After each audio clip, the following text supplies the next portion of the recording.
this is a guy, accidental entrepreneur, low risk tolerance guy, stumbled into entrepreneurship because somebody opened a door for him.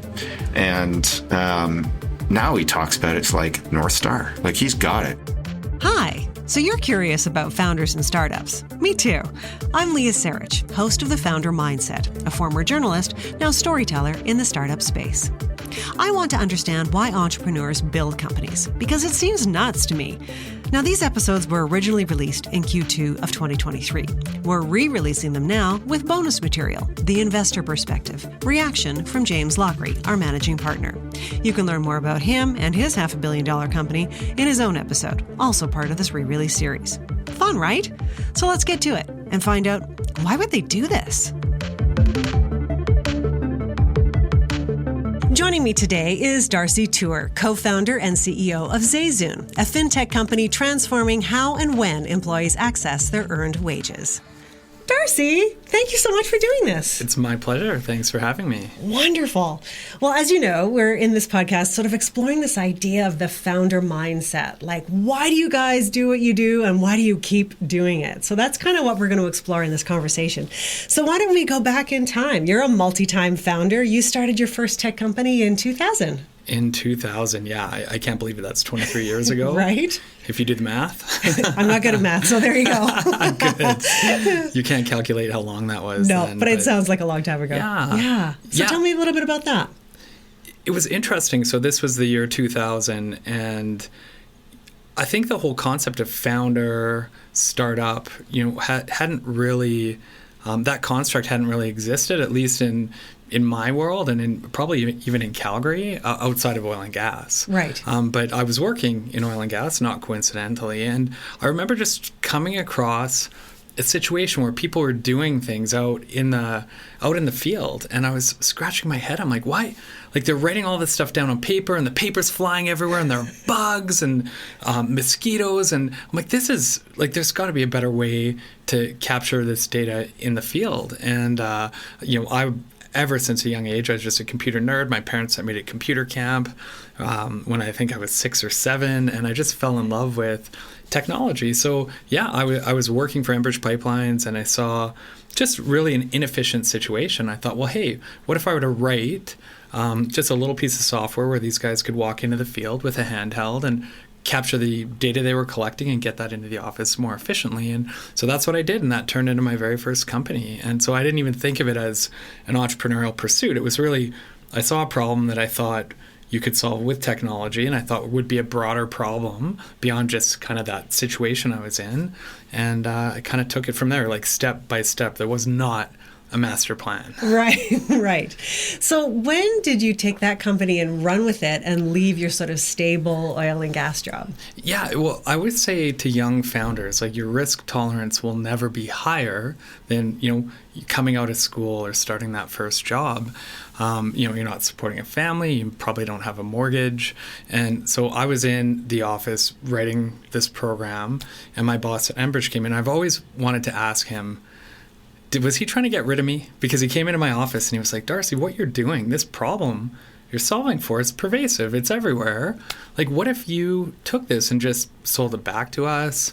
You could sell it to TransCanada. Me having no understanding of IP right. and what you give up as an employee, I thought, well, that's kind of interesting. And delusions of grandeur kicked in, and I quit my job. And it was an uphill battle from there, but was something I would never regret. And I think it was just a little bit of encouragement from somebody I respected. And again, low risk tolerance. I moved into my parents' basement and started this little software company. And it did very well. Yeah. And it's still doing well, isn't it? That one was 2004. I sold that into another group. And that was 2004. And we started a company called Spirit Data. Right. And that company still exists. And that one's still going. Wow. So you've done this a few times. Yeah. I'm crazy. What keeps you going, doing all of these things and sort of seeing these opportunities and building these solutions? I've described this, and again, this probably dates me, but I've described this to people before.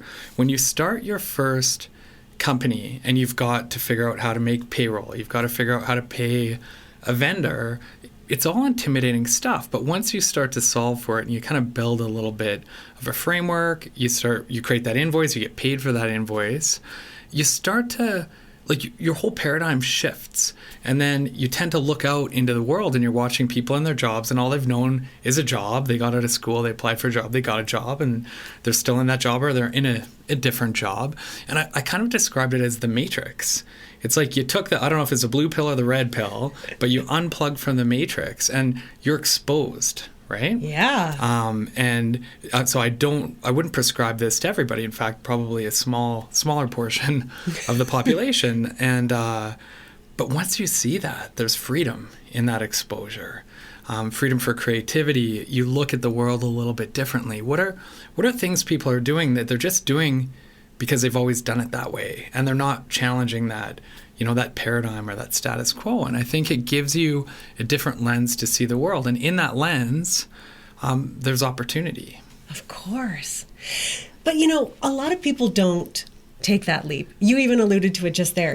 People, it's not for everybody, right? So why, of course I have to ask the question, why would you do that? I mean, it's pretty scary to make that leap and, move back into your parents' basement and give it a go. Well, ignorance is bliss, right? Yes. So, my current self, I can tell you what the odds are right. of success, and they're low, right? The odds are against you. You've got an 80% chance of being out of business in the first few years. But at that time, you're young, naive, you're hopeful.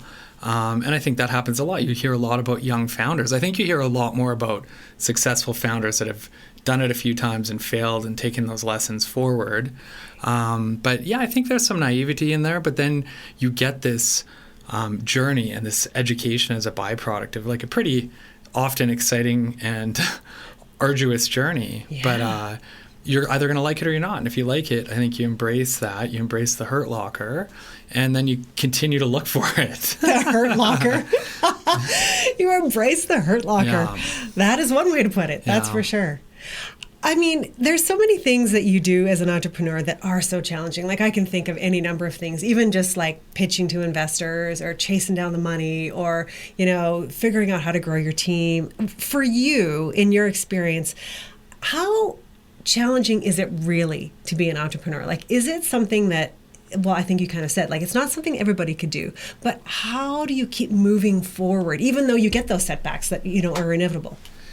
Yeah, I think in the beginning, you're faced with a problem. And that can be any number of things. Getting your first customer, finding somebody that's technical that can build out kind of the vision that you've got, getting capital, convincing your friends to tell you it's a good idea. But I think it's very reactive when you're doing this the first time.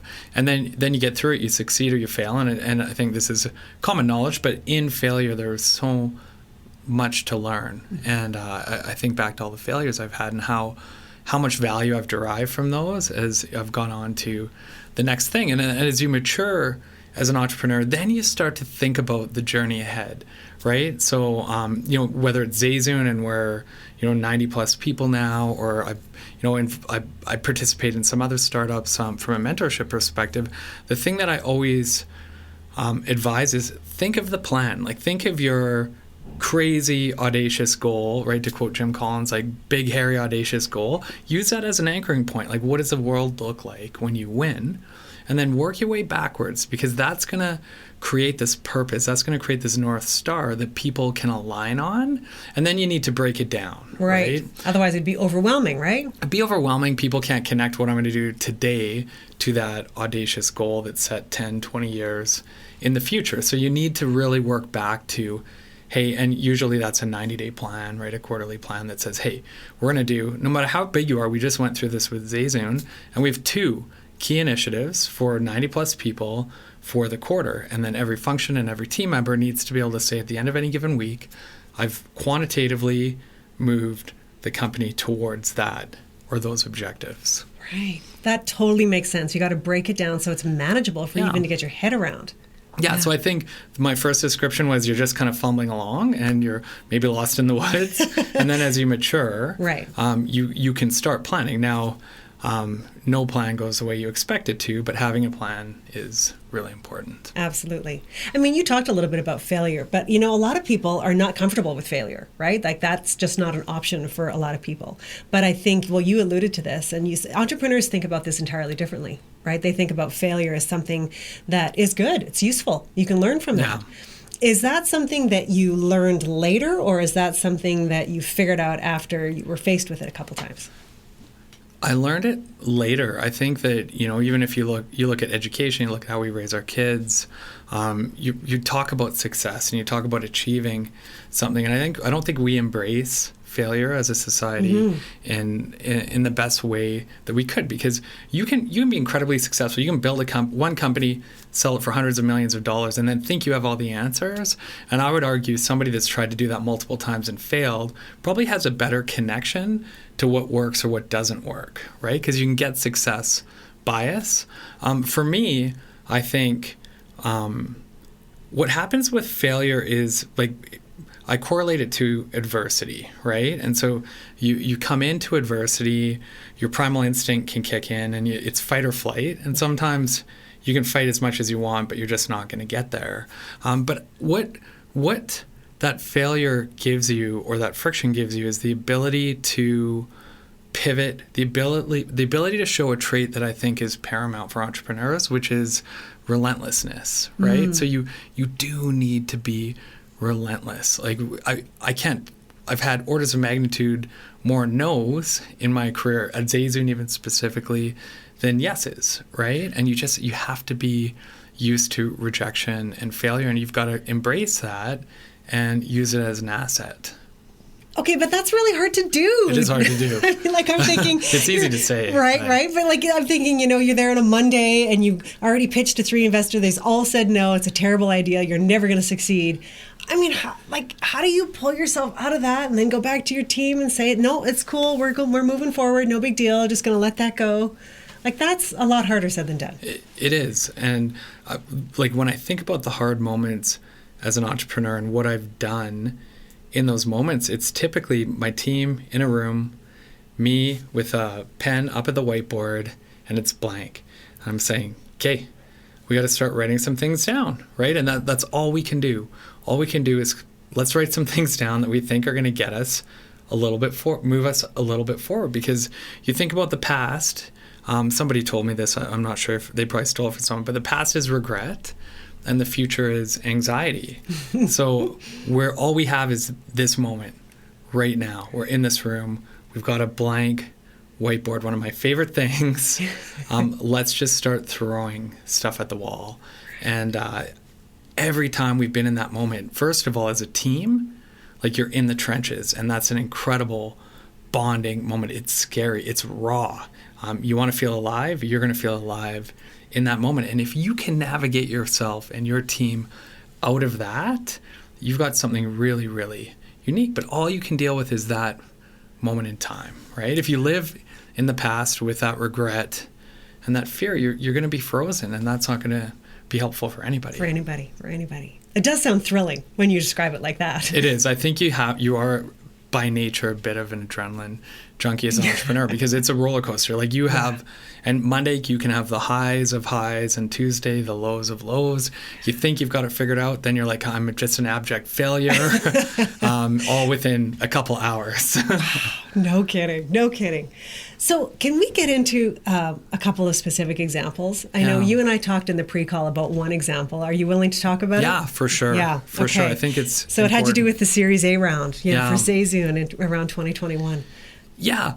So I'm going to share something people have told me before, and this is right, but it's also wrong, depending on how you look at it. And there's always money for good businesses. And so I kind of, as we were building ZayZoon out, it took us a while to figure out what market we wanted to go into. We're in Canada. We moved into the US. And we're navigating our way around, but we actually found a really nice niche in that U.S. market. And so we'd raised some capital. We'd put some of our own capital and time into the business to really try to get to that really important product market fit stage. So we got ourselves there through the ups and downs.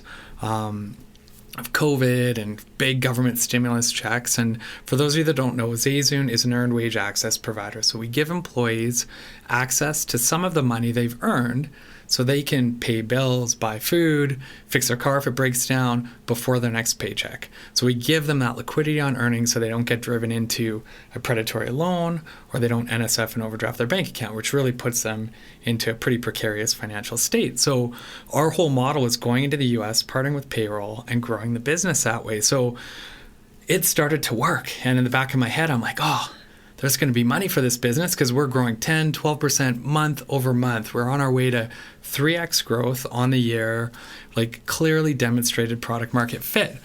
But what I didn't think about was by Christmas, my favorite time of the year, by the way, but by Christmas, we were going to be out of money.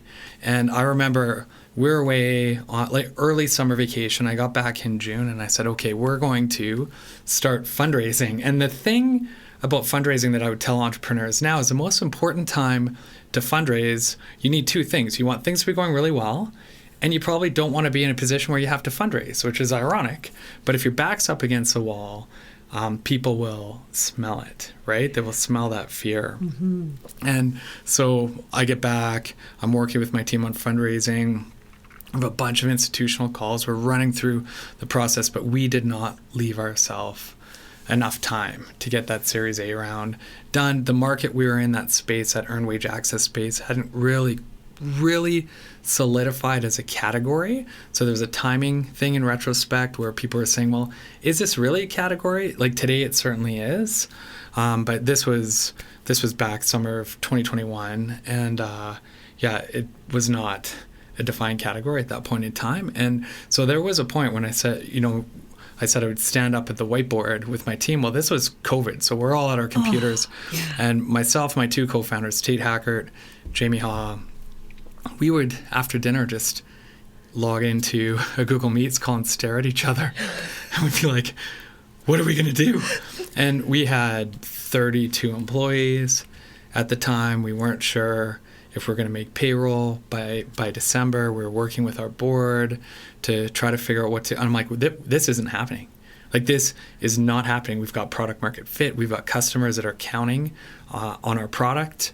We've got a team that's really bought into the purpose, is aligned, is incredible. Our culture is the best culture I've ever been part of. And we, for weeks on end, we're like, okay, we talked to this VC, we got to the data room, and then nothing. We talked to these guys, we're waiting for a term sheet doesn't come. And I remember lying in bed, you're trying to figure out an angle. Yeah. And I'm like, I'm running out of angles. There are no more angles. And it was hands down the most terrifying time of my career, because we had a real business. We had employees that were counting on us, customers that were counting on us. Something that I just knew made sense. And somehow we couldn't connect that to the investment community at the time. This sounds agonizing to me, by the way. Like, I'm having an anxiety attack worst. just listening to it. Yeah, I feel some anxiety right now too. It's coming back a little bit. I remember I'm lying in bed and my wife's asleep beside me. She knows how stressed out I am. Like, we would be at the dinner table and like I couldn't even converse. I would just stare off into space, and we can't. At the time, we couldn't talk to our staff about that because you don't want to put other people. They can't solve that problem for you in that position, right? And so it was a confidential thing to be going through. And as a co-founding team, and then certainly our board was involved, it was hands down the most stressful time for me. Wow. So how did you move through it? Well, it came down to that relentlessness, to be honest. And we looked at each other, and I said, it was actually early in the morning, and I got the team on the call, and I'm like, guys, we can't let this fail. We can't get investment, but we've got a community here locally that has supported us. We'd raised about $12 million locally at that time, and I said to the team, I'm like, we have to lead this round. Like, the co-founders have to lead this round. Uh-huh. But when you build a business, you've got so much risk and opportunity in that. We'd already invested in the round. We'd already put, like previous rounds, we'd already put our time in. And this is a stage where you want investors to come in and really give you that capital you need to scale up. And we're looking at each other, and I'm like, this is this is the only angle. Like, we've got to reach deep into our pockets, and we're going to ask the same of the board. We're going to ask the same of existing investors. We're not getting that institutional partner, but we can't let this thing die. And that's what we did. And we didn't have massive amounts of capital to contribute, but it was significant to us individually of course, and collectively. And what was interesting was, call it $1 million, right? What was interesting was we took that to market and we're like, well, if we could just raise 3, that gives us a runway to try to get that institutional investor. And we went to the market, and when people saw that we were leading that round, that the co-founders who had so much to gain in this, but were willing to price around that made sense, were willing to get into their own personal resources again to make sure this company not only survived, but that it thrived. That's what we did, and we turned that into a $12.5 million equity raise. Wow. And went fast forward from then, so we closed that January 2022, so a year and 3 months ago. We have more than quadrupled our business. We're 90 plus employees, and now we've got lots and lots of interested institutional investors. And of course, the beautiful thing is, like I said, business is going well, and we don't need to raise money. Now we may, right, because that's when you want to raise money, is when you don't have to. So that's an incredible story. Blows my mind, not going to lie. So at that point then, do you allow yourself to take a deep breath? Do you allow yourself to go, oh, okay, we're okay now, we're good? Yeah, like you get out of that fight or flight. Like we were definitely in fight or flight, and you need time for your parasympathetic nervous system to kick in, the one where you're you can actually breathe again and your heart rate gets a little bit lower. But it's interesting as an entrepreneur, when you raise capital, the stress of raising capital is high. But then when you take that capital on board, it's equally as high stress. It's a different kind of stress because now you need to put that money to work.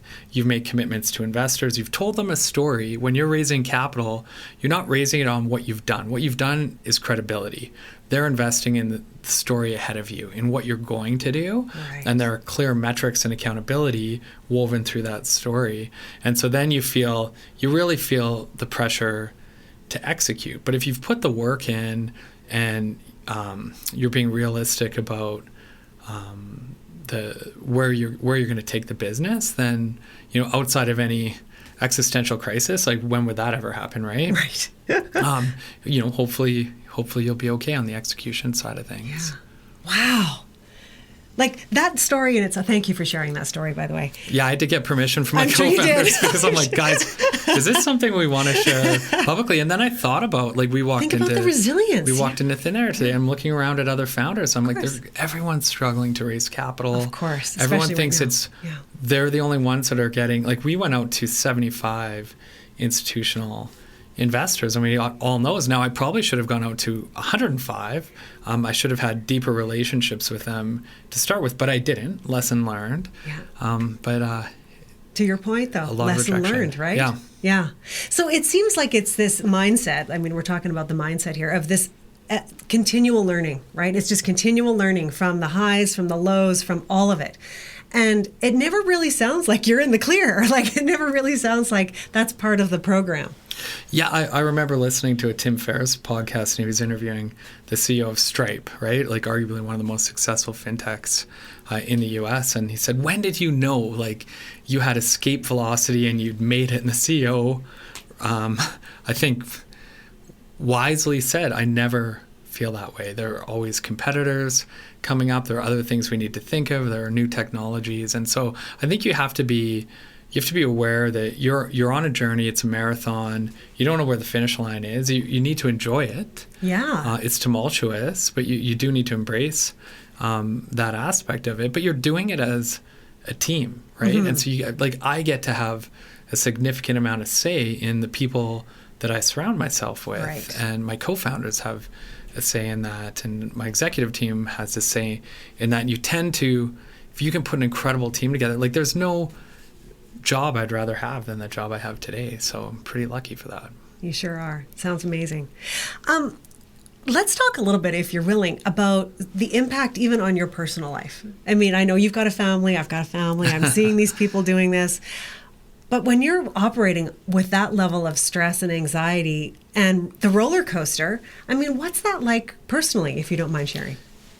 Yeah, it's tough. My wife and I talk about it quite a bit. So we've been married 22 years. I've got a 16-year-old son. Thank you. Happily married. Nice. At least I would say that. 16-year-old son, 14-year-old daughter. And in the early days, my wife was like, she would see the stress. And as I progressed in my career, she started to joke because she's got pictures of me like in random places on conference calls, like just the most random places you can imagine. We're traveling, where, it's when you're an entrepreneur, you're always on, right? Something's always happening. And she said, one skill I've learned, I think this is super important for all of you entrepreneurs listening, is the ability to compartmentalize. So I get off a stressful call and then just shut that part of my brain off and then have dinner with my family. And that's a learned skill, but it's an important skill. And so the compartmentalization is really important. And then I think what you learn is if you've got a big problem or a big fire and then you can compartmentalize, have dinner with your family, your subconscious is still working.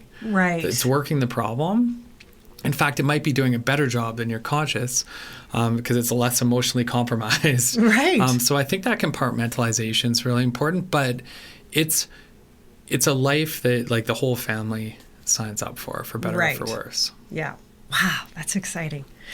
Something else you and I talked a little bit about, because it's important to us at Thin Air Labs as well, is creating meaningful human impact. And I know for you, that is very motivating. Can you talk a little bit about how you think about creating that impact in the world? Yeah, I'm so glad you asked, because that is my why. So when we started ZayZoon, I met Tate Hackert, my co-founder. It was his vision, and I was the entrepreneur that had made a lot of mistakes. And I'm like, let me help you avoid those mistakes. Let's make some new ones together. But at that point in time, this was 2014, I'd been on the board of Missing Children Society, became the chairman of that not-for-profit, a really important organization. It's still around today, and its mission was to basically cure the world of child abduction. And we use technology to do that. It's still a journey, but there's nothing harder than a not-for-profit. Like you say, being an entrepreneur is tough. Not-for-profit is so competitive. You're so resource constrained. There isn't a tremendous amount of talent in a pool for not-for-profit organizations. They're out making money at startups and scale-ups, right? And but there are people who are passionately driven to pursue those kinds of organizations. And really what hit me was there's an issue with sustainability with not-for-profits, but what if every business I became a part of after Missing Children Society did something good, right? Had a positive impact. So the businesses that I've founded, invested in after Missing Children Society, ZayZoon, so basically trying to cure the world of payday loans and bank fees, a clean tech fuel business called Cattell Energy, so it's reducing particulates and SOx and NOx from the environment, so purposeful. Eon Health, so health and longevity, a local clinic here in Calgary, a non-alcoholic beer company called Tuesday Brewing. These are all businesses I've invested in and helped found, and they all serve a purpose that, and my litmus test on that is it's something I'd be proud to tell my parents and my kids that we're doing this, and here's the why. And then you can rally people and capital behind that, and then you can do it in businesses that have sustainable models. So you're not running around with your hand out looking for capital. These are businesses that have exciting enterprise value, potential, generate cash flow, but also have a positive impact in some way. Yeah. Does that impact also motivate you and keep you focused and online and keep you going when the times get really hard, like you described? That is my motivation. So, people say, oh, do you do this so you can load up your bank account when you sell one of these things? And I would say it's like revenue. It's a byproduct. So ZayZoon this year, our end of the year goal is, well, actually, I'll talk about our hairy audacious goal. We want to save 10 million people $10 billion. And we track that. So we have a dashboard in Metabase. We look at every scrum every morning, 80 plus people, and we track those metrics. And that's what gets me out of it. Now, we get to 10 million customers and we're saving them $10 billion. We're a multi-billion-dollar organization. That's the byproduct. American Express buys us. Right. That's the byproduct. But to your question, I get out of bed because we're helping people put fuel in their car, food on the table, medication, right? And so that's what gets me out of bed. You sound just like James Lochrie there. That's why I get out of bed every morning. I'll take that as a compliment. Yeah, that's exactly what he talks about. So we've talked a little bit about impact. You also talked about hope. I know we talked about when I used to be a reporter and I would be reporting on heavy things or really hard to understand things, but I always made sure to end on my stories with some hope at the end, because I sort of find that people don't want to listen to the story unless there is some hope. But I think it also helps them remember the story and it helps them connect with the story. Yeah. You and I have talked about hope. How does hope play into being an entrepreneur for you? I think hope ties back to that impact. But we think about like marketing, especially with tech companies, so important, and you go through your various personas, right? And so what is the hope of an investor? Well, they get a return on capital, but a lot of our investors they're part of the impact, right? What's the hope of our board of directors? Well, they want to get their investors a return on capital, but they want to be part of something that has meaningful impact. And me and my co-founders, our hope is that, and it's many levels. My hope is that I can be like my director, Marcos Lopez, who built Solium with his team.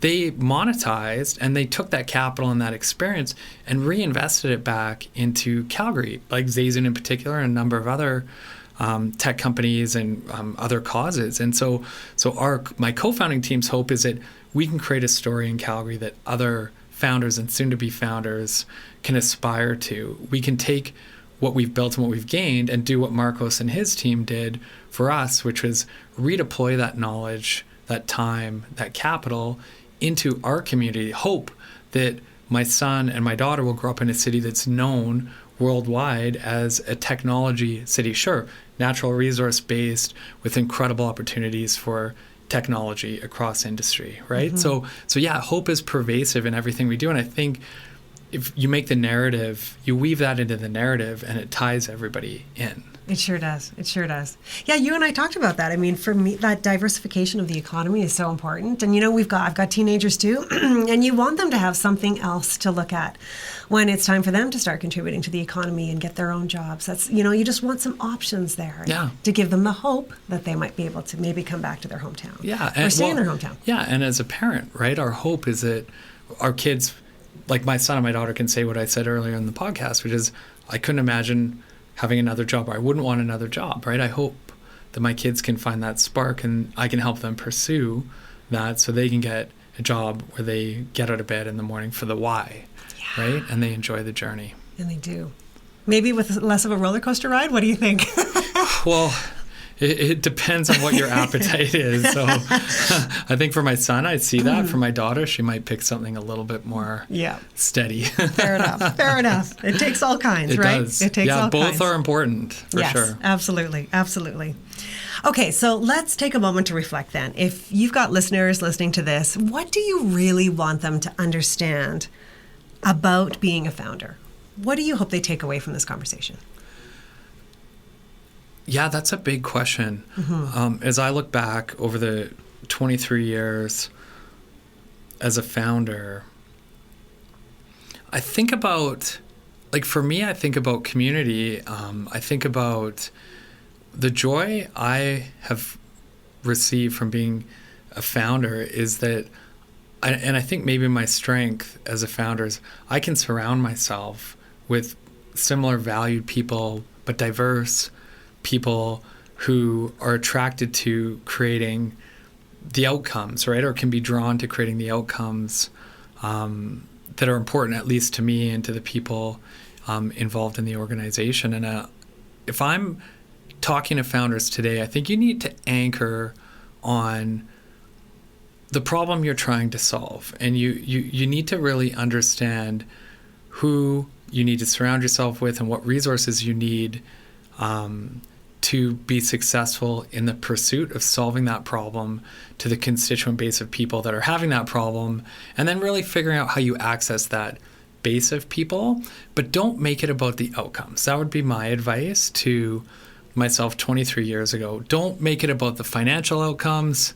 Make it about having impact. And I think the founders and the people that have been really successful in that pursuit, they're really focused in a very honest and sincere way on creating the outcome around the problem, not the byproduct, which is like, I'm going to be a decamillionaire or whatever, right? Like it's, that's a byproduct of, I think, really pursuing something in earnest that you're passionate about with the right team. I'd also say as a founder, find a co-founder. Yeah. This is not something, and certainly people have done it, but it's not something that I would want to do on my own, that's for sure. Fair enough.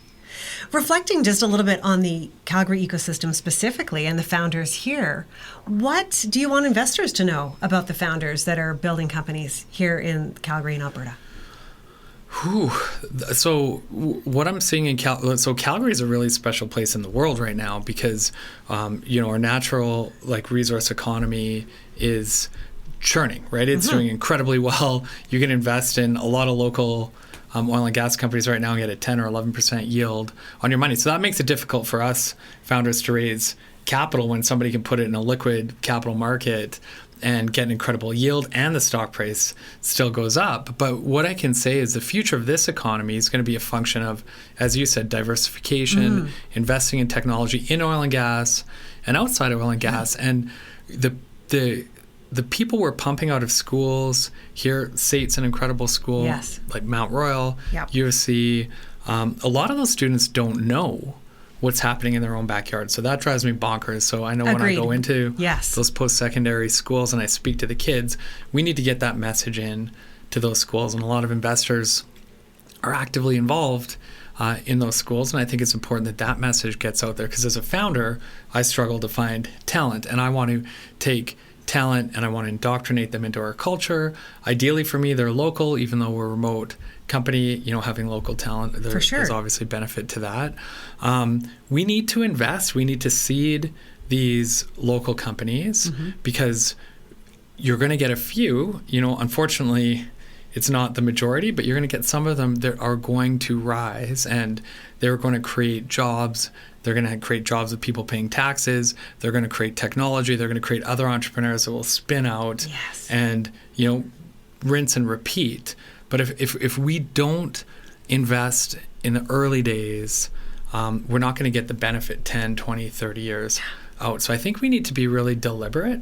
And that's what Thin Air Labs is doing. That's what Platform Calgary is doing as an ecosystem partner. And I think we need to get unified in our intent and energy in terms of creating that best outcome, right, for this local ecosystem. That's where the storytelling comes in. We talked about that too. Like I was telling you, I worked in this city, for 20 odd years, and I didn't know anything about this ecosystem until I got into it. And it's so extraordinary and it's so exciting and there's so many opportunities.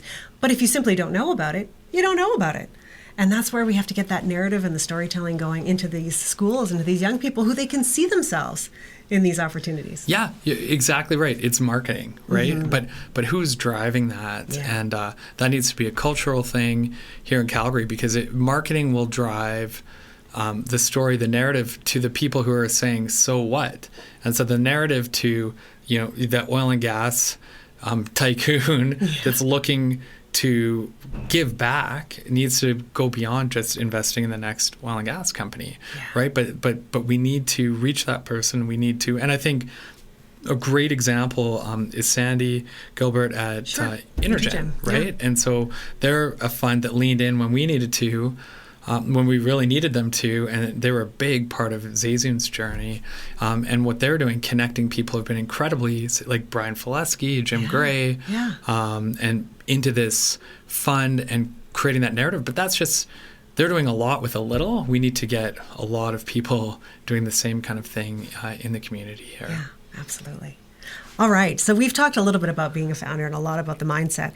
But let's talk a little bit more about ZayZoon specifically. So you've talked a little bit about what it is, but where is ZayZoon at right now and where are you going? Oh, ZayZoon is, it's an exciting time for us. So like I said, I think we're just hitting that 90 employee mark. We're on a mission to, as I said, save 10 million people $10 billion. And everyone at ZayZoon is aligned on that goal. And the neat thing about this stage of company now, as a CEO, I've been able to surround myself with an incredible marketing leader, incredible product, growth, sales, engineering, finance. And so I sit around the table with these incredible people that are aligned on values and mission, and I'm humbled. Right, because I'm the least skilled person in any of those like they are just incredible at what they do. And my job is really to be the coach, right? To work with the board, to work with investors, to work with the team, to align on what outcomes we're trying to create. And those outcomes are impact outcomes with a byproduct of enterprise value creation and such. So where ZayZoon's headed, we're a scale up, which means we've got product market fit. We have a strong thesis and I think a well-proven thesis around how we acquire customers, the value we get back from those customers, and the positive impact. But we're just getting started. So I think for ZayZoon as a company, we're helping people access earned wages. Our customers struggle to pay bills. Their credit ranges from 300 to 400, which is terrible. So they can't get access to the financial products that we could get access to, let's say. So we want to make sure that we can start to present them with better financial products, more impactful and flexible products that help put them in a better financial position. And so there's so many adjacent opportunities there. But as a founder, you need to be focused. So 85% of our energy goes to just getting more customers access to their earned wages, and then creating these feedback loops that give us insight into other problems we could help solve for that customer base. And when you've got people who sincerely want to help, there's a lot of curiosity there and that help inform that strategy 12 months from now, 24 months from now, around how can we help them in other ways. And so that's where we go. We want to see ZayZoon, a Calgary-based company, helping millions of employees improve their financial health, their financial outcomes, which benefits employers that are looking to recruit and retain and have a more productive workforce. So there's that kind of connective tissue between how we can help an employer by improving the financial health of their employees, which I would say are your most important asset. Absolutely. That's so amazing. I look forward to seeing that. Darcy, thank you so much for spending some time with us here. Thank you. My pleasure. What first struck you? What was your first reaction to listening to Darcy's episode? Wow, Darcy. I remember him starting by talking out that he said he had a low risk tolerance. And I was like, yeah, I bet you do. I really believe that. I have a low risk tolerance. Most people cock their head sideways like you just did when I say that. I don't like taking risks, and that's why we have such a strong team of people that support ventures in the early stages where risks are so high. And that was built on purpose to mitigate risk. And so that was one of the things that that theme was driven inside of a number of the ways that he spoke about his story. And this is often the case for entrepreneurs. They are constantly solving problems to reduce risk. And most people wouldn't articulate it that way, but that's essentially what they're doing. They're constantly mitigating risk, whether it's the risk of a fundraise, customer churn, product development, all of the things, they always have a plan B because failure's right around the corner. Risks are always present and do come true. So that low risk tolerance was a really interesting way to kind of position himself and then walk through what was a very challenging story, right? The aspect of, funding the company themselves at that stage, at that level, that self-belief, so much so that they felt confident enough to put so much of their own capital at stake to be able to continue on with this company when nobody else would do it, is incredible. It's incredible. And again, why would you do that? Go back to that. But he believed in the North Star so vehemently. Mm-hmm. And I've known this company for a very long time.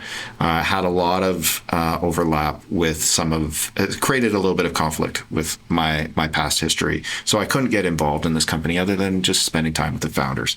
And these guys just from the get-go were the real deal. I didn't know if their company was going to be successful because they really were defining a market. And but they had this like just sense of inevitability that is very, very important. Most entrepreneurs talk about that inevitable future, that optimistic future that they have. Again, one of the criteria that I look for is how they talk about the future. And these guys had this ability to see a future that nobody else saw. And they just saw it coming. And they thought that they could get there. And I'm normally really open-minded. And I was like, I don't know. I know this market really well. And I was like, I don't really know if this is going to be a thing. But they believed. And and this is the thing, entrepreneurs get much more signals as they go through it, right? To give them confidence. They see the buying signal, they see how close they are to getting that big customer. They see how much they help that other person, how happy that other customer is, even though they're only paying us $100 a month or something like that. And barely, they're not important to the future success, but they're getting that signal. And I think these guys got that in spades. As they were going through it. I was fortunate enough to meet with Darcy a number of times as he was building the company, and also fortunate to be on the investment committee at Intergen, who actually did invest in the company. So been able to see them from that perspective as well. So really, really great company, very unique team. Tate is the young guy who really came up with a vision for it and started doing this as an experiment with cash out of his own pocket and helping people with cash out of his own pocket. And they turned it into a business when Darcy came along. And, Darcy was the practiced entrepreneur, right? This is another thing, right? This is a guy, accidental entrepreneur, low risk tolerance guy, stumbled into entrepreneurship because somebody opened a door for him.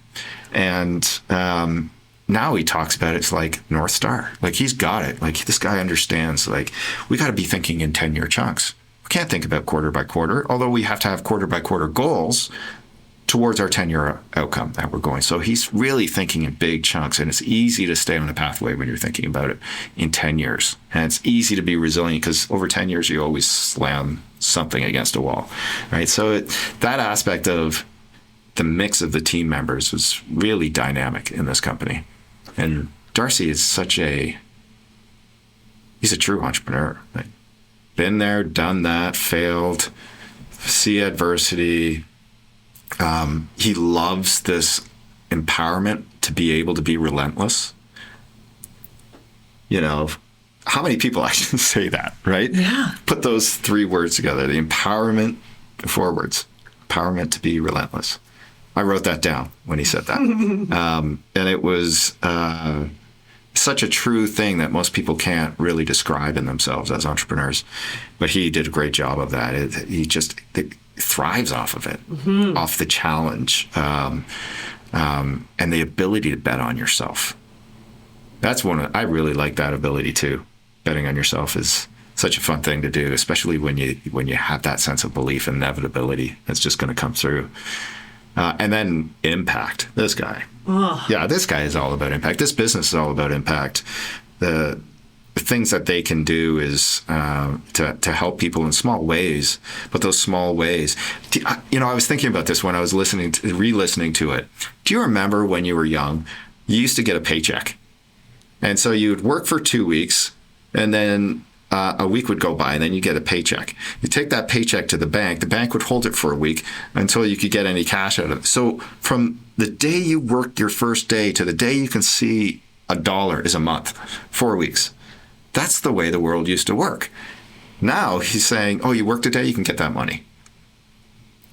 Like as somebody that's on a small income stream or a restricted income stream and has some variance that happens in their lives, that can be a devastating thing when you're dealing with a bank that's holding money that you've earned because they need to wait for the check to clear. Those types of things, or you're waiting for that pay period to come up for the work you've already done. And you can get yourself into a lot of trouble if you need a car repair or you get a parking ticket. those types of things. And the ability to repair and smooth out those things that these guys provide, what an impact. What an impact. Yeah. I mean, I just remember being poor. Don't we all? Yeah. I remember being poor, not being able to pay for things, and, how $30 would have made a difference when I was a young man. And so that's, especially if I'd already earned it and it was just waiting to be paid. So I love what they're doing. Love it. I just didn't know that they'd be able to crack into the market, but they have, which is fantastic. Obviously, the community needed it. Yeah. I thought one story that he told that might resonate with you was he loves nothing more, kind of back to that, crisis moment when everything gets really focused. But he said he also loved the creativity and camaraderie of going to the whiteboard because you got a big problem to solve with your teammates. Yeah. And he just loves that experience. Yeah. It's I equate it again to a game, right? It's you're solving a problem. Problem solving is a system. People with systematized minds and thoughts love to do those types of things. I do puzzles all the time on the side, right? It's that aspect of it. You're drawn into the curiosity of the problem. You're drawn into the debate. You're drawn into putting solutions and having conversation about the potential implementation. And you're drawn into that kind of thing. And it is a special privilege that you get in these moments in startups that you don't get in other places on a regular basis. You may have to solve problems. We have a customer who's upset, and we have to go and solve that. But the problems that you face inside of a startup are much more significant. They're much more impactful, and they're much more common. So it's those things that are, again, you get addicted to these things, and you get good at them too. You get good at them because you've seen them be successful. You've also seen them fail, and you've been able to rewind, reset, and go again. And so there's not the fear of the problem. There's the fear of not acting on the problem is much, much greater. And so I think that's really one of the things. I bet every single one of our entrepreneurs would talk about it the same way. This aspect of problem solving. It's what we do every day, whether we're conscious of it or not, whether we're solving a problem with people, customers, investors, finance, whatever it might be. We're always solving the problems, and we love it. If we don't have problems to solve, we'll create the problems ourselves, and then we'll be. That's when things aren't good. That's a whole big problem right there. Yeah. The other thing that Darcy talked about, which I think it really resonates with me because I met Darcy in the community. He talked about the Calgary community in your questioning of him, and he talked about Intergen, Sandy Gilbert, and the role that they've played and how important it is to have mentorship and those types of things. And they have put effort into making our community stronger. Darcy has done that over time. He does that philanthropically, and he does that with his professional time as well. But that aspect of how they have relied on community to help them both from an investor base, customer base, mentorship, those types of things, is a really great example of how a community can help a venture become more successful. It takes a village to raise a child, and that's the same for startups. The more supportive a community around you, the more successful you'll be. And he had a lot of gratitude around that. And he recognized, because he's been through it a number of times, he recognizes the impact of these little things that happen in the community and how that can help a company be successful. And he pays that back in spades as well, which is great to see. But that aspect, that was the first one I think the community came out as a piece. And I believe all of our entrepreneurs that you interviewed would talk very, very kindly about the community here and how generous it can be in support of people that are trying to do these things. Maybe not always with money, but with a little bit of a kind word or just a shoulder to cry on, or maybe a little bit of expertise. But it's just those little things. And I thought that was a super important part of the way that Darcy viewed how ZayZoon came to be, because community was a bit of the success story there. And how that helped the founders. So that was great to hear, because I feel the same way about our community here. A really, really strong, collaborative, supportive community. There's not competition to see who can be the biggest. We all want to be the biggest. And we all want to see each other become the biggest, most successful versions of ourselves that we can be. And that's what Calgary is as a community.